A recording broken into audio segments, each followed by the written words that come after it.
Hello children. We had got up to chapter 3 in A Bear Called Paddington, so today I'm going to read you chapter 4. It is entitled A Shopping Expedition. The man in the gentleman's outfitting department at Barcridge's held Paddington's hat at arm's length between thumb and forefinger. He looked at it distastefully. I take it the young gentleman will not be requiring this any more, madam, he said. Oh, yes, I shall, said Paddington firmly. I've always had that hat, ever since I was small. But wouldn't you like a nice new one, Paddington, said Mrs. Brown hastily. For best? Paddington thought for a moment. I'll have one for worst, if you like, he said. That's my best one. The salesman shuddered slightly and, averting his gaze, placed the offending article on the far end of the counter. Albert, he beckoned to a youth who was hovering in the background. See what we have in size 4 7/8. Albert began to rummage under the counter. And now, while we're about it, said Mrs. Brown, we'd like a nice warm coat for the winter. Something like a duffel coat with toggles so that he can do it up easily, I thought. And we'd also like a plastic raincoat for the summer. The salesman looked at her haughtily. He wasn't very fond of bears, and this one especially had been giving him queer looks ever since he'd mentioned his wretched hat. Has Madam tried the bargain basement? He began. Something in government surplus. No, I haven't, said Mrs. Brown hotly. Government surplus, indeed. I've never heard of such a thing. Have you, Paddington? No, said Paddington, who had no idea what government surplus was. Never. He stared hard at the man, who looked away uneasily. Paddington had a very persistent stare, and when he cared to use it, it was a very powerful stare. One which his Aunt Lucy had taught him, and which he kept for special occasions. The assistant gulped. Yes, madam, certainly, madam. He beckoned to Paddington. Come this way, sir. Paddington followed the assistant, keeping about 2 feet behind him and staring very hard. The back of the man's neck seemed to go a dull red, and he fingered his collar nervously as they passed the hat counter. Albert, who lived in constant fear of his superior, and who had been watching the events with an open mouth, gave Paddington the thumbs-up sign. Paddington waved a paw. He was beginning to enjoy himself. He allowed the assistant to help him on with the coat, and then stood admiring himself in the mirror. It was the first coat he'd ever possessed. In Peru it had been very hot, and though his Aunt Lucy had made him wear a hat to prevent sunstroke, it had always been much too warm for a coat of any sort. He looked at himself in the mirror and was surprised to see not one, but a long line of bears stretching away as far as the eye could see. In fact, everywhere he looked there were bears, and they were all looking extremely smart. Isn't the hood a trifle large? Asked Mrs. Brown anxiously. Hoods are being worn large this year, madam, said the assistant. It's the latest fashion. He was about to add that Paddington seemed to have a rather large head anyway, but he changed his mind. Bears were rather unpredictable. You never knew quite what they were thinking, and this one in particular seemed to have a mind of his own. Do you like it, Paddington? Asked Mrs. Brown. Paddington gave up counting bears in the mirror and turned round to look at the back view. I think it's the nicest coat I've ever seen, he said, after a moment's thought.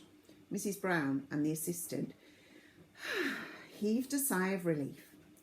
Good, said Mrs. Brown, that's settled then. Now there's just the question of a hat and a plastic mackintosh. She walked over to the hat counter where Albert, who could still hardly take his admiring eyes off Paddington, had arranged a huge pile of hats. There were bowler hats, sun hats, trilby hats, berets, and even a very small top hat. Mrs. Brown eyed them doubtfully. It's difficult, she said, looking at Paddington. It's largely a question of his ears. They stick out rather. You could cut some holes for them, said Albert. The assistant froze him with a glance. Cut a hole in a Barcridge's hat, he exclaimed. I've never heard of such a thing. Paddington turned and stared at him. The assistant's voice trailed off. I'll go and fetch my scissors, he said in a quiet voice. I don't think that will be necessary at all, said Mrs. Brown hurriedly. It's not as if he has to go to work in the city, so he doesn't want anything too smart. I think this woolen beret is very nice, the one with a pom-pom on top. The green will go well with his new coat and it'll stretch so he can pull it down over his ears when it gets cold. Everyone agreed that Paddington looked very smart, and while Mrs. Brown looked for a plastic mackintosh, he trotted off to have another look at himself in the mirror. He found the beret was a little difficult to raise as his ears kept the bottom half firmly in place, but by pulling on the pom-pom he could make it stretch quite a long way, which was almost as good. It meant too that he could be polite without getting his ears cold. The assistant wanted to wrap up the duffel coat for him, but after a lot of fuss it was agreed that even though it was a warm day he should wear it. Paddington felt very proud of himself, and he was anxious to see if other people noticed. After shaking hands with Albert, Paddington gave the assistant one more long, hard stare, and the unfortunate man collapsed into a chair and began mopping his brow as Mrs. Brown led the way out through the door. Barkridge's was a large shop, and it even had its own escalator as well as several lifts. Mrs. Brown hesitated at the door and then took Paddington's paw firmly in her hand and led him towards the lift. She'd had enough of escalators for one day. But to Paddington, everything was new, or almost everything, and he liked trying strange things. After a few seconds, he decided quite definitely that he preferred riding on an escalator. They were nice and smooth, but lifts, to start with, it was full of people carrying parcels and all so busy they had no time to notice a small bear.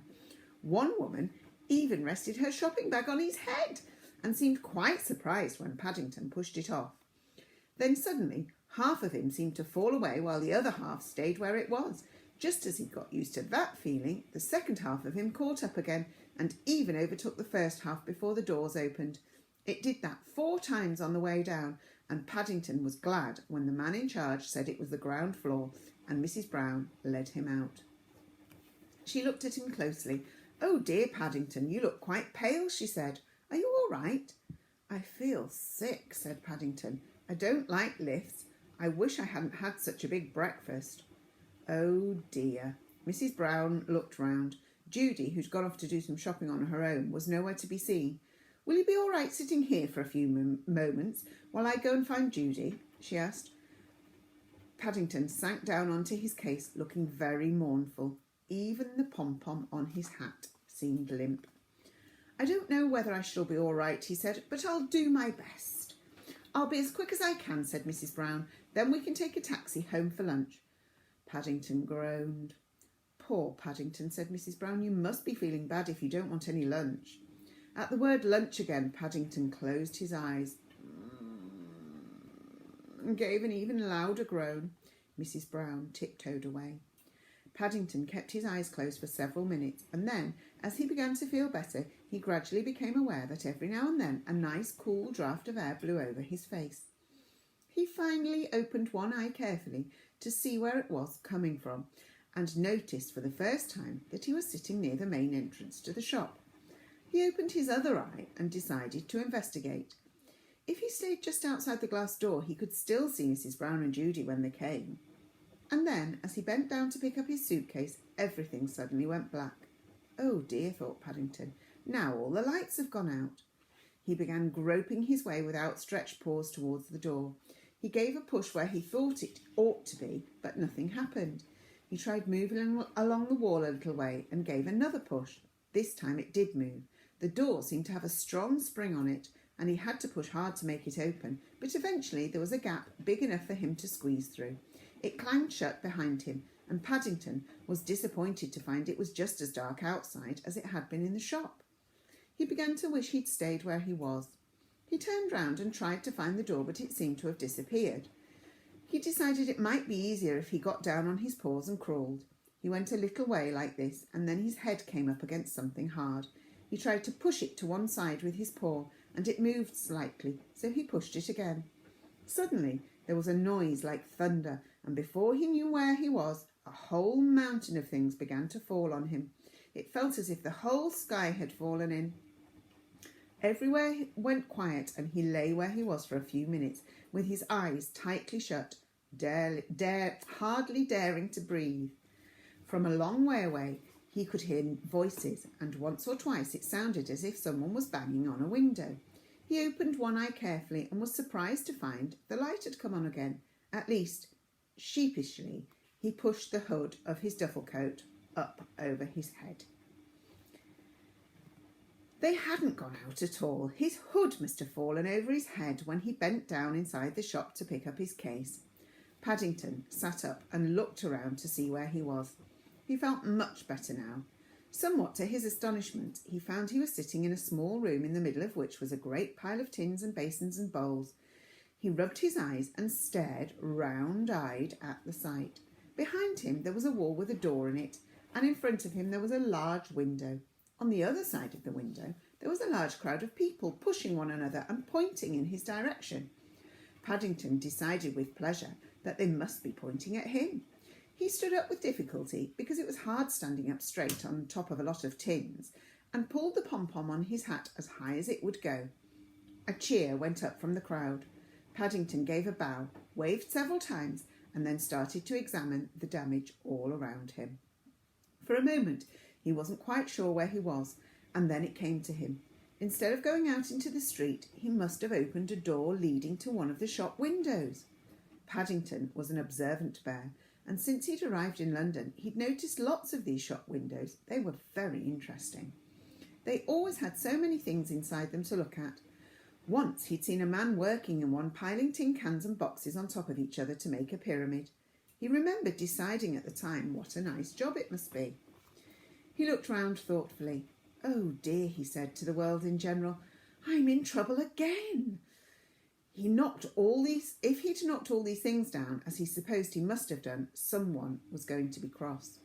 In fact, lots of people were going to be cross. People weren't very good at having things explained to them, and it was going to be difficult explaining how his duffel coat hood had fallen over his head. He bent down and began to pick up the things. There were some glass shelves lying on the floor where they'd fallen. It was getting warm inside the window, so he took off his duffel coat and hung it carefully on a nail. Then he picked up a glass shelf and tried balancing it on top of some tins. It seemed to work, so he put some more tins and a washing-up bowl on top of that. It was rather wobbly, but he stood back and examined it. Yes, it looked quite nice. There was an encouraging round of applause from outside. Paddington waved a paw at the crowd and picked up another shelf. Inside the shop, Mrs. Brown was having an earnest conversation with the store detective. "You say you left him here, madam?" the detective was saying. "That's right," said Mrs. Brown. "He was feeling ill and I told him not to go away. His name's Paddington." "Paddington," the detective wrote it carefully in his notebook. "What sort of bear is he?" "Oh, he's sort of golden," said Mrs. Brown. "He was wearing a blue duffel coat and carrying a suitcase." "And he has black ears," said Judy. "You can't mistake him." "Black ears," the detective repeated, licking his pencil. "I don't expect that'll help much," said Mrs. Brown. "He was wearing his beret." The detective cupped his hand over his ear. "His what?" he shouted. There really was a terrible noise coming from somewhere. It seemed to be getting worse every minute. Every now and then there was a round of applause, and several times he distinctly heard the sound of people cheering. "His beret!" shouted Mrs. Brown in return. "A green woolen one that came down over his ears with a pom-pom." The detective shut his notebook with a snap. The noise outside was definitely getting worse. "Pardon me," he said sternly. "There's something strange going on that needs investigating." Mrs. Brown and Judy exchanged glances. The same thought was running through both their minds. They both said, "Paddington," and rushed after the detective. Mrs. Brown clung to the detective's coat and Judy clung to Mrs. Brown's as they forced their way through the crowd on the pavement. Just as they reached the window, a tremendous cheer went up. "I might have known," said Mrs. Brown. "Paddington!" exclaimed Judy. Paddington had just reached the top of his pyramid. At least it had started off to be a pyramid, but it wasn't really. It wasn't any particular shape at all, and it was very rickety. Having placed the last tin on the top, Paddington was in trouble. He wanted to get down, but he couldn't. He reached out a paw and the mountain began to wobble. Paddington clung helplessly to the tins, swaying to and fro, watched by a fascinated audience. And then, Without any warning, the whole lot collapsed. Again, only this time, Paddington was on top and not underneath. A groan of disappointment went up from the crowd. "Best thing I've seen in years," said a man in the crowd to Mrs. Brown. "Blessed if I know how they think these things up." "Will he do it again, Mummy?" asked a small boy. "I don't think so, dear," said his mother. "I think he's finished for the day." She pointed to the window where the detective was removing a sorry-looking Paddington.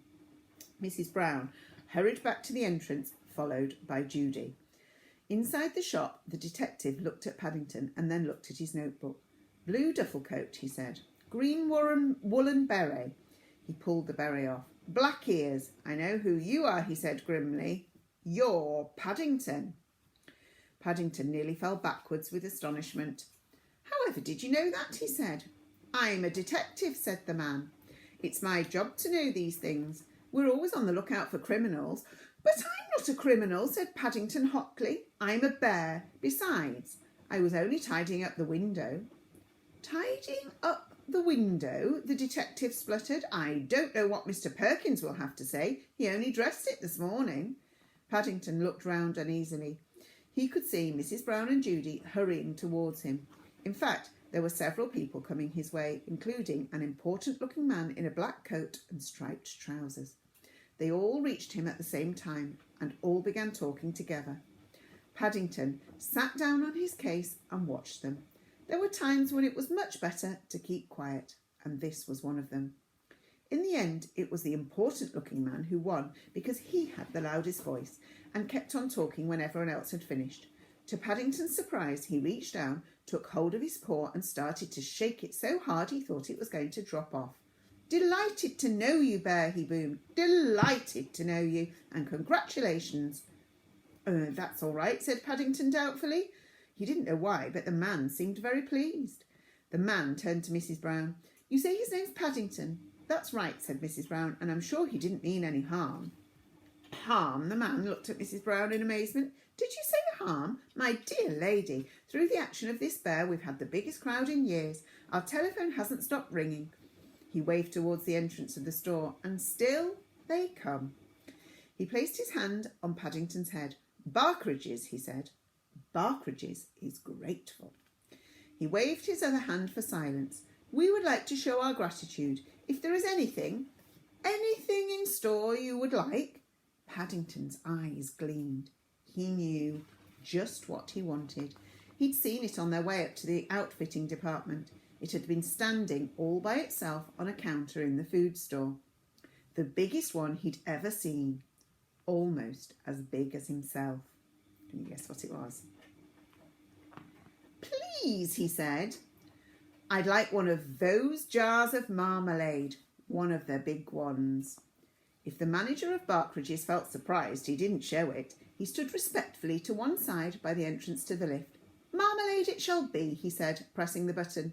"I think," said Paddington, "if you don't mind, I'd rather use the stairs."